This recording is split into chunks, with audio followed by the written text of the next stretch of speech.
渠務署管理嘅地下污水渠同埋雨水渠總長度超過4700公里，部分已經運作咗幾十年嘅時間，出現咗一定程度嘅折舊同埋受損。為咗防患於未然，我哋需要提早為呢啲污水幹渠進行修復，減少塌陷嘅風險。我哋每年需要投放大量資源同埋時間去為渠道進行修復，確保佢哋運作暢順。所以部門一直積極尋求合適嘅創新技術，應用喺日常運作同埋維修當中，提高工作效率。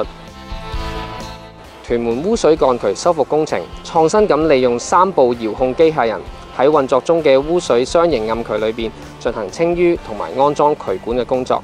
係渠務署首次應用機械人技術喺雙型暗渠嘅修復工程。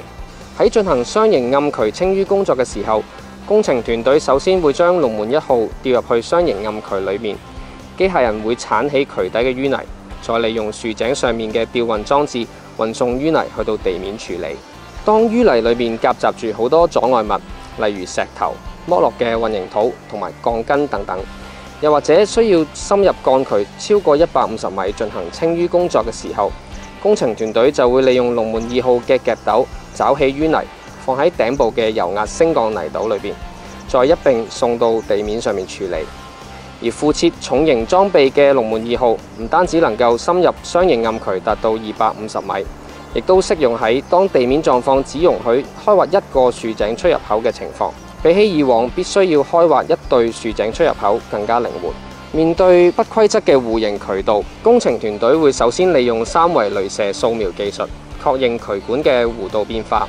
然後利用建築信息模擬技術設計每段玻璃纖維強化塑膠管嘅長度同埋彎曲度，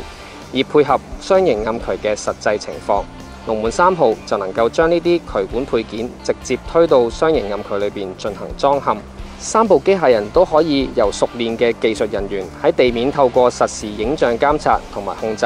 確保所有清淤同埋接駁工序無誤。工程其中一個最大嘅挑戰係需要喺24小時運作嘅污水渠裏面進行。污水渠日間嘅水流非常之急，水位亦都非常之高。另外，有關雙型暗渠裏邊嘅淤泥亦都夾雜咗唔同類型嘅阻礙物，增加咗清淤工作同埋渠管安裝嘅難度。工程大部分需要修復嘅渠管都位於龍門路嘅地底之下，為咗減低對龍門路交通嘅影響，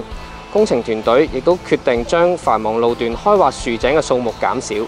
大大增加咗施工嘅難度。使用遙控機械人能夠提升清淤效能同埋協助套管工作，而經過不斷嘅改良之後，機械人可以深入渠管嘅距離提升咗接近70%，亦都更有效清理污水幹渠裏邊嘅阻礙物，從而顯著提升工程效率同埋減低施工過程嘅安全風險。渠務署致力提升工地安全水平，同積極推動建造業採用創新科技。渠務署會將龍門3兄弟嘅概念推展應用喺其他污水及雨水幹渠修復工程，或者係雙型暗渠嘅清淤工作。